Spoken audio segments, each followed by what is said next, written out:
Well,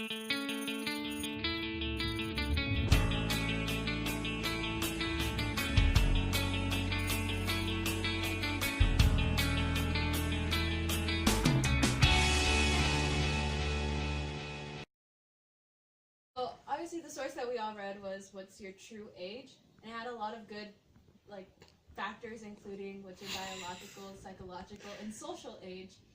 So, number 4, Sam, what did you think about the source that we read? Okay, so I guess it's safe to say that humans have the tendency to let age identify who they are. Yet our age is based on the calendar and is not reliable to do so because each person's personality and behavior um, differs with each person. And according to the article written by Susan Whitthorne, there are 3 functional ages that represent biological, psychological, and social age, and I think this is more of a reliable way to determine who we are, as it covers multiple dimensions between our personalities and ages, as explained in the article that we read. Number 5, I agree with Sam, and I was just wondering, the author includes like those different like sections of ages, like the psychological, the biological. Why do you think the author includes all of these ages in order to get her point across? I think it's because there are so many factors that add up to your true age. It's because, like, you're really, like, how old you really are isn't really dependent on, oh, I was born on this date. It's like, some people are referred to as old souls, or, some people are just, and I feel like your social age is really, like, how, like, trendy you are or whatever, like, and how you conform to that. And maybe somebody who has an older social age might not feel as much pressure to conform to society's expectations. And then somebody's biological age, if they're younger biologically, then they're more fit and they do more exercise and stuff like that. And number 9, I think that additional research that could be done on this topic is, I think that chronological age could be explored more, and there could be like a study done on it to see how psychologists evaluate people's true ages compared to their chronological age. Number 3, I agree with you, because in the article it was stated that conducting an experiment was based on the relationship between age and behavior is extremely difficult, and because age is not an independent variable. So I feel like there is a way to experiment on this and get proper results, but we just haven't found it yet. Me personally, I've been asked a lot what my actual age is because people always ask me what college do you go to or something like that, and I have to say no, I'm in high school because I act older than I am. I'm more mature, so I think I have a higher, would it be like a social or psychological? I think it would be more psychological age, an older psychological age, because I'm more mature than I am and I can deal with, like, I don't know, catastrophes better than other people my age. I feel like that's more of a social age, but that's only because with social age, the way you think, it like either tells whether or not you're older or younger, if that makes sense. Does that make sense? Like, we read it, right? Mm-hmm. Okay, and obviously it states that, well, if you're like a 40-year-old going to college, then automatically your social age is like in your 20s because social is just like a clock with I'm going to do number 2 and relate this to Harry Potter, in that there's a clock showing where each You're talking. each family member, it shows where each family member is, and that's what social age is. It shows where each person is in life. So for example, if somebody becomes a parent at a very early age, then they've reached that like tick mark in their like social life very early. But if they become a parent in like their late 40s, then that means that they're still in that like age, in that portion that marks them as like parent in the social age clock.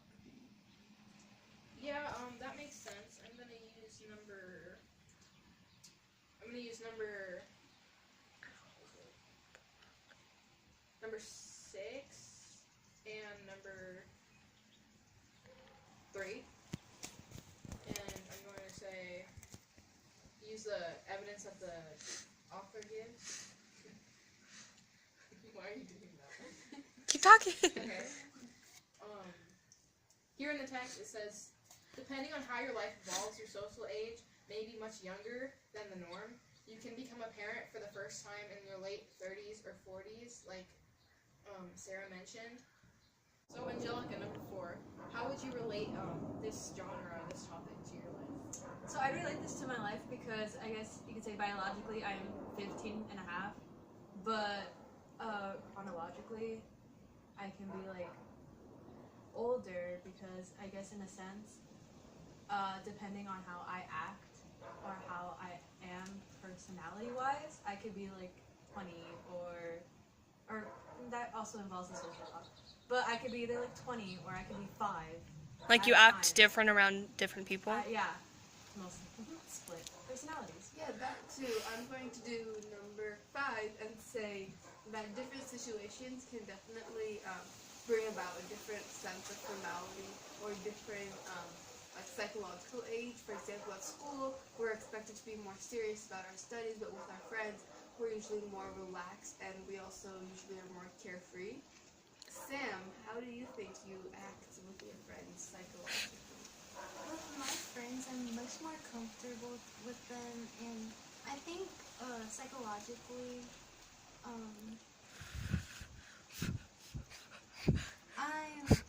I'm really happy to be with them. And part of psychological age is your emotions. So I'm really happy to be with them. I have people to talk to, which is nice. I don't know what I'm saying. Okay. No, but like, are you more relaxed with them than how you are at school? Yeah. Yeah. And what about like the differences between how you act around your family members and how you act with like your friends? That's a good point. Well, okay, I guess 2. With my family members, I tend to not care. Like, it depends what family. If it's my cousins, I tend to not care. Like, I'll be really, like, let going. Chill. Yeah, like, I won't be talking formally. I'll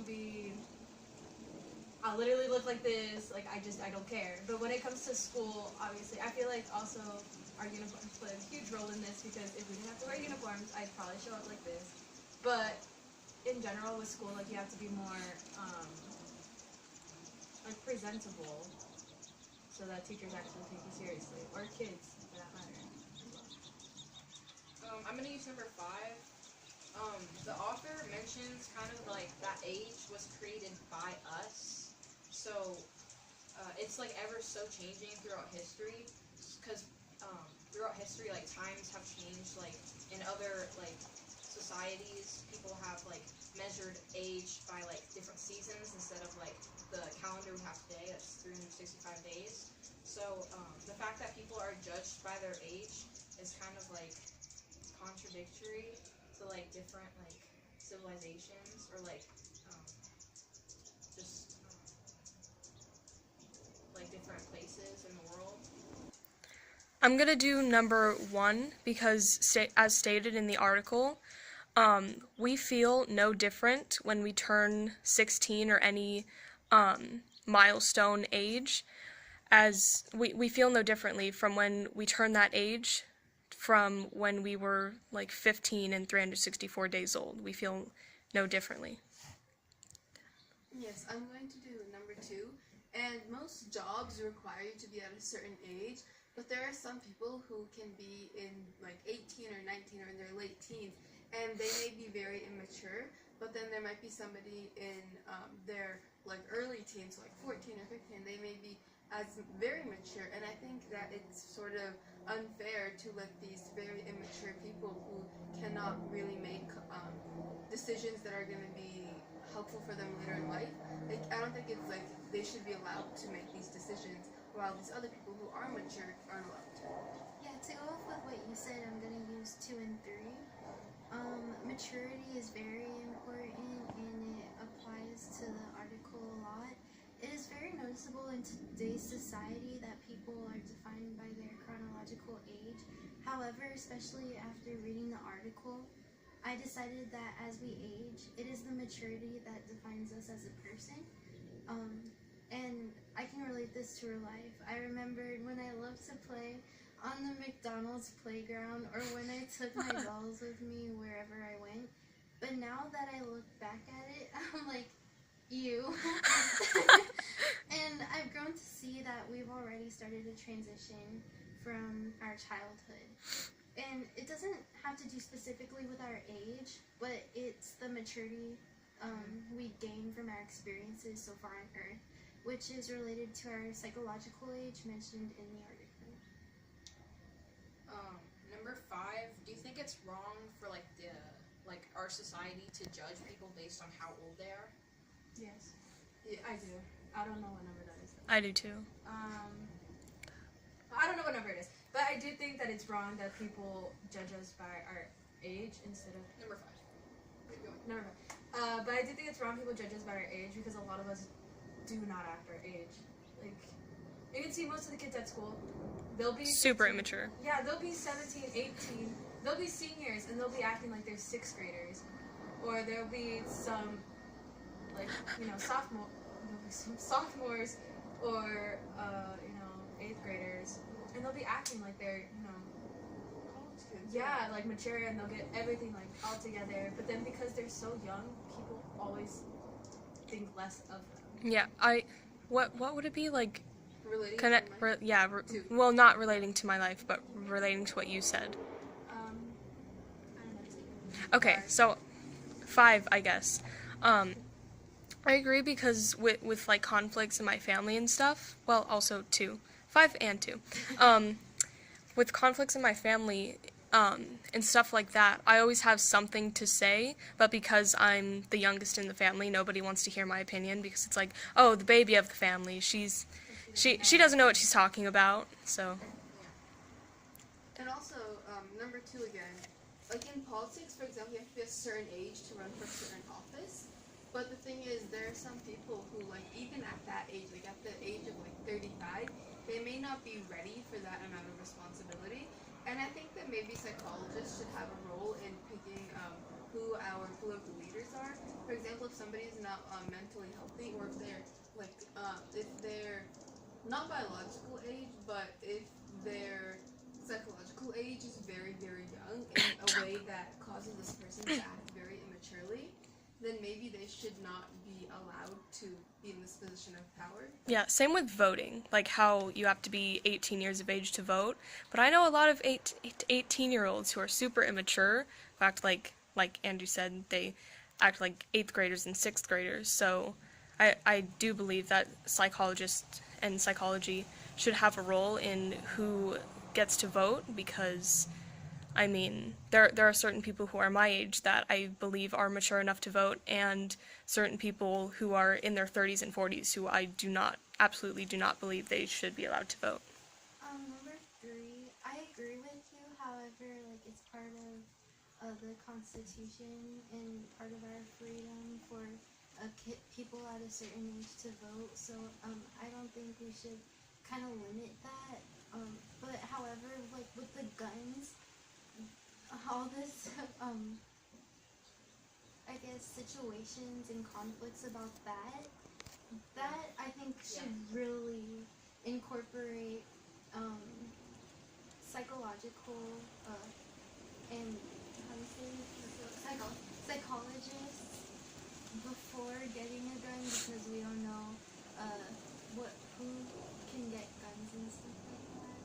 So, number 7, I think we kind of came to the conclusion that we don't really, we should have a psychological, expert kind of evaluate people on, their, mental age, on, determining guns and stuff, but we don't really think now that voting is, a big enough topic to have a psychological expert kind of evaluate them. So I think it just depends on how big the issue is. If we're talking about guns, taking someone's life, I think that should definitely be considered. But if we're talking about voting, it's kind kind of, it's in the Constitution, and it's been around for a long time, and it's just voting for president and expressing one's, like, opinion. Right. So I don't think it's, like you said, like, that big of a deal. But, like, guns should definitely. Mm-hmm.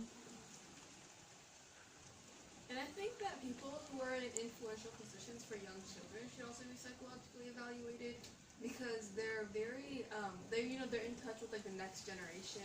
And it would be like, if somebody's, let's say, like they have psychological health issues, and if they're like always interacting with these young kids, it may be affecting their mental health and how they think. And so I think that teachers of like kindergarten through second graders and preschoolers, they should definitely be evaluated by the school's administration. The school should be hiring psychologists for all teachers, really, to make sure that students aren't being harmed or negatively influenced. Number 9, we're talking about a lot about like hiring psychologists to evaluate people, but that might cost a lot of money for like different institutions to like hire a psychologist. So I think we need to take that into consideration. That's why I chose number 9, because it, like, in order to like put all these ideas into place, we would have to research additional information in order to put these ideas into place. So that's why it hasn't been done.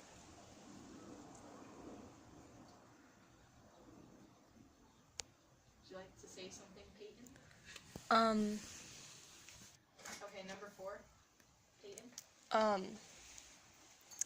I believe that we should get like a charity of some sort, kind of a charity of some sort. I don't know what number this would be, but to kind of fund the psychologists to like determine whether or not people should be running for political authority and things like that.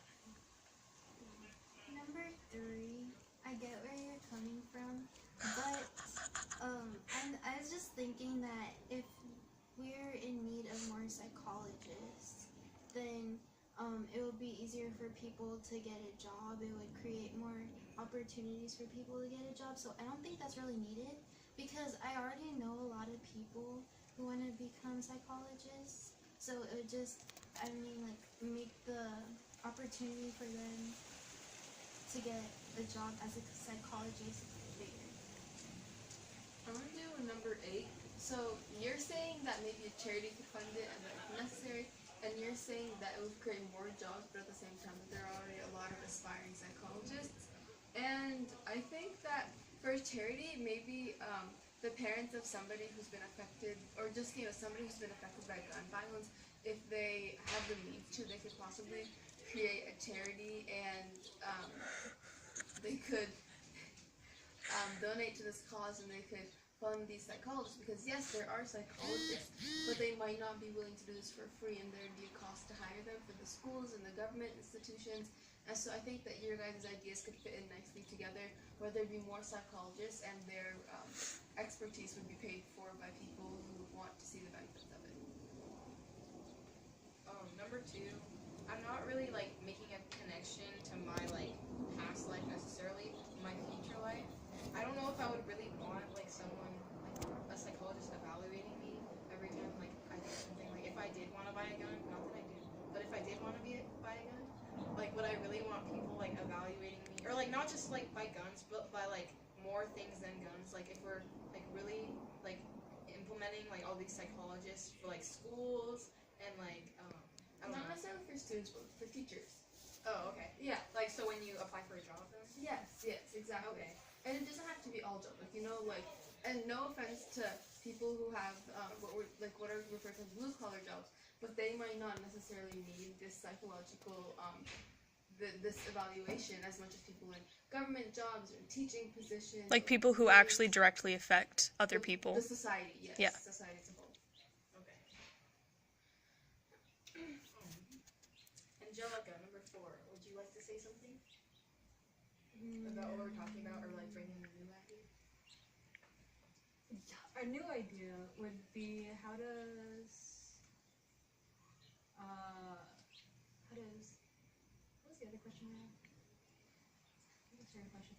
Wasn't it how does How does the healing? yeah, okay, so how psychology, I guess, diagnose me. I feel like if I were in future life, I guess so number 2, if in the future I try to become a teacher, which I won't, but if I did try, I feel like if a psychologist were to evaluate me, I feel like that'd help me understand myself a little bit better as well, because a lot of people don't understand what goes on in their mind. They just know it happens. Like, when you get sad, you know you get sad, but you don't know why you get sad. Sometimes. Not all the time. But sometimes you can be like, start crying out of nowhere and you don't know why.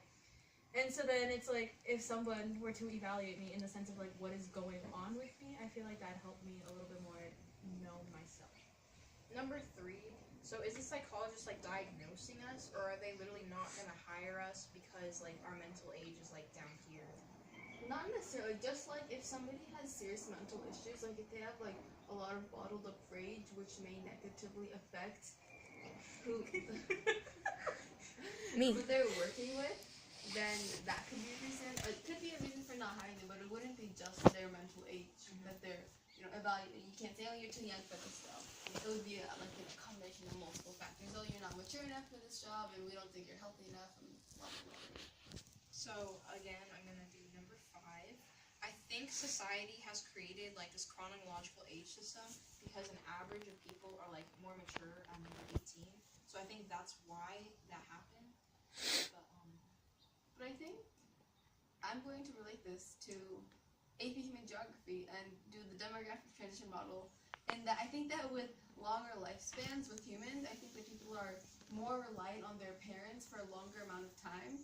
And I think that this sort of decreases the amount of like individuality people have. And so people might not be able to, like, at 18, from when the Constitution was written, somebody at 18, their lifespan is probably 40 years, Yeah. They were, like, an 18-year-old then is probably the equivalent of, like, a 25 to 28-year-old now. And I think that really these things need to be taken into consideration when, making these laws, because the times have changed. And, we have amendments for a reason, because the Constitution can be amended for certain reasons. Honestly, feel like to be like mature enough, it'd be the same as like the drinking age, like 21.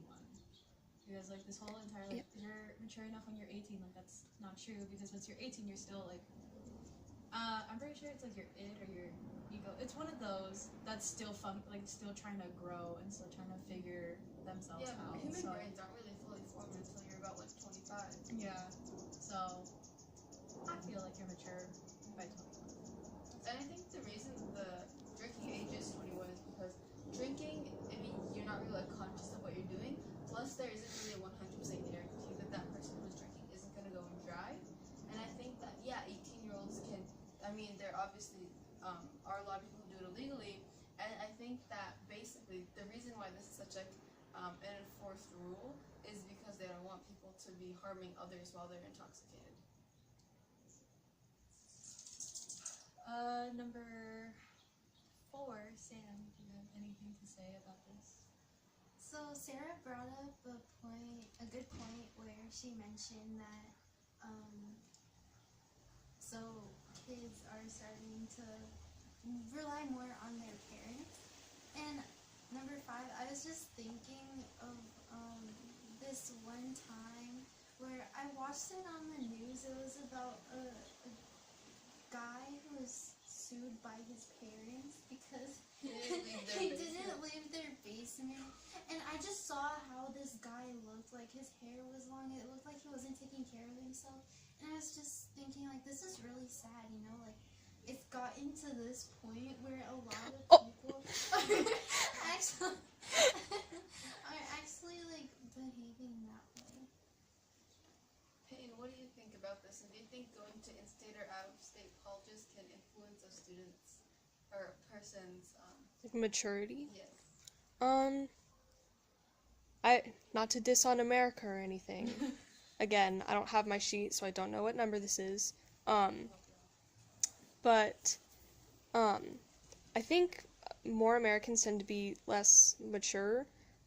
So I believe studying abroad would help Americans gain more maturity, and would it be a psychological health or age, get older psychologically. Like, for example, in England, the drinking age is 19 because they believe that they're Is it 18? No, it's number 3. Oh, number 3. The drinking age is 19 in England, I believe, because they are more mature there. I feel like if you end up going to an out-of-state college, that really does help you mature a lot faster. And I guess an example, not really to my life, but an example of what happened in my family was there's a lot of, like my brother, obviously my older brother, he's like 25 now, but when he was 18, he did move out to college. But before he moved out to college, my mom had taught him how to wash dishes and how to fold Talk your louder, laundry. the dogs are loud. And how to, like, you know, fold your laundry and do your laundry correctly. So when he did leave, Okay. Keep going. so when Settle. he did leave, like, he obviously had those mature levels. Obviously, he wasn't mature to the fact where he did party, like, every day. But he was mature to the fact where it's like, he understood necessary hygienes to keep himself alive, right? But my other cousin, he stayed, oh, thank God. My other cousin, he stayed home for college. Okay. Okay, and then, but when my cousin went off to college, he stayed at home, like he didn't move into a different dorm and stuff like that, so that basically made him rely more on his mom. And then it got to the point where his mom got really tired of him, so she kicked him out. And then when he lived on his own, like, his house was such a mess. But he was like a 21-year-old living in literally a pigsty. So I feel like you just need to be mature. I feel like you need to learn, and I feel like your parents also play a big part on that, and a lot of, I guess, kind of teachers too. But you just need to learn how to take care of yourself and be mature. Number 5, we're talking. I appreciate what you just said. Like number 5, we're talking like a lot about like our psychological and social age. But another one of the ages the author mentioned was Biological. Yeah, biological age. So I'm gonna bring in a little quote here with number 1.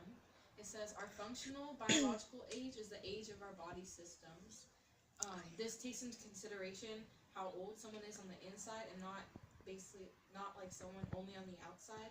So like mental and like your mental, like we're talking a lot about mental age or social age, but let's like bring in some like biological age stuff." So So- you do sports, right? Yeah. So you do soccer too?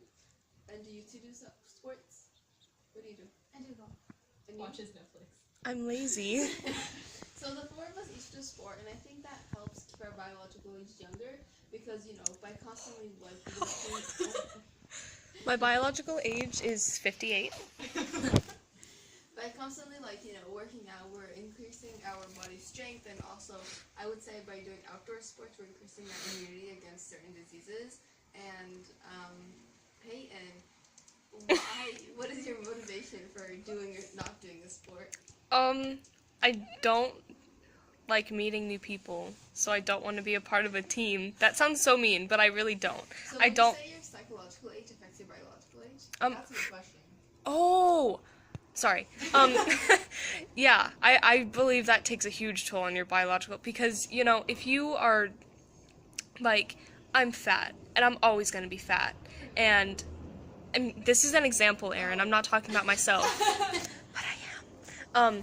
If you're like, I'm fat, and I'm always going to be fat, and you have no motivation to go to the gym, or, like, get yourself into shape, because you are discouraged, because you are, I don't know, something's wrong with you psychologically, and I don't know, if you're just, like, mentally lazy, and you don't want to do your homework or anything like that, chances are you're physically lazy, so, and vice versa. So number 8, we're basically saying that all of like these ages are connected in a way because your biological age could affect your social age and vice versa. So that's kind of where we're at right now. And being more biologically active, like, you know, being a part of a soccer team, for example, I'm sure you've met tons of other people from different schools, and this could possibly lead you to be Social. Older socially, because you might meet people more easier. You might get a job because you might get spotted by scouts from colleges and etc. Yes, that may be true, but like, I guess number 2, even though I do meet a lot of people throughout like different teams and just different coaches and all that stuff, I am still like completely shy. Like I hate meeting new people. I hate talking to new people, and it's like I feel like in some way it will affect your social aspect of your life and help you, and then in other ways it'll just make you a lot more anxious and nervous and stressed when talking to other people. Because I know, like recently, literally yesterday, we had a game, and we had to like after the game, obviously you have to congratulate the other team or just at least say good game to the other team. I still get like super duper shy just even talking and just saying congrats or good game. So it just depends on the person in that case. Which And number 5, I think like we're talking about like getting active, but another part of the biological age is like your genetics. So I think some people are like genetically just like more like outgoing and social, so we can't change some things, but we can change like how like we put ourselves out there, but we can't change how we feel about it. And I think that genetics does have really big thing in it because like one of all of our friends has I'm not gonna say her name because I don't know if she want to be named, but like she has certain bodily like she can't do certain exercises, and that may lead to her being biologically older because medically, like for example, if you have asthma, you might not be able to do a sport such as soccer, where you need to be running and where you need to be running constantly, and you have to be very like if you are very out of shape and you decide to do soccer immediately and you have a condition like asthma, it might not be good for your health and it might just make you older. But like you're probably used to it by now. yeah. Yeah, so like it's probably not as bad. So number 1, there's a statement the author makes that says if you exercise regularly, for example, you can cut down the loss of key biological functions as aerobic capacity, muscle strength, and immune functioning by as much as 50%, and that this will make your biological age at 60 chronologically closer to your age at 50. So I don't think this would help some people. Obviously, it's saying that exercising would help like some people lower like their like how fast they age. But like for your friend that has a problem with like asthma, I don't think this would help her. So this doesn't apply to everyone. This could actually make it worse for her. So. Time.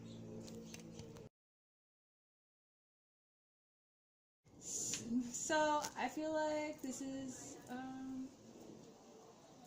kind of in total number 1 and number 8. In total, the author really just teaches us how to understand a little bit better what social, biological, and psychological age is. Like in total, I just said that. But if it makes sense, like as we said a lot in our discussion was like you could be 15 and act like you're 26, or you could be 37 and act like you're 5. It all is just part of what is just happening in your mind, kind of thing. Number 1, just some textual evidence. In the last paragraph, when the author is concluding, she asks her readers, "How do you feel? Forget what the calendar says, and even forget what your functional ages are. The age you feel may very well be the most important factor of determining your health, happiness, and longevity." So I think the author is trying to teach us that even though like society put these like expectations into place, like it's always different based on like how you grew up and if you have any like medical factors that may get in the way of that. So I think it just tells us to just like take how you feel and take that in consideration and don't judge yourself too harshly. Lastly, number 4 is to both of you guys. Do Peyton and Sam have anything else to say for the end of our discussion? I think the main thing that we came up with is that number 5, what was I gonna say? The main thing that you came up with? No. The main theme that we came up with is that maturity is really important, and yeah. Peyton? I'm going to summarize our discussion number 7. I feel like we came up with a lot of good topics, such as how maturity is really important and our age doesn't really define who we are. It's how experienced we are. And also we came up with how our psychological well-being is really important, and that it should be taken into consideration when making laws. I think that was a really interesting part of our discussion when we were discussing about how psychologists should take a toll in parts of the government, such as accepting people's For who they gun are. rights. Yeah. And also, like Erin said, accepting people for who they are and how they act. And that's a wrap.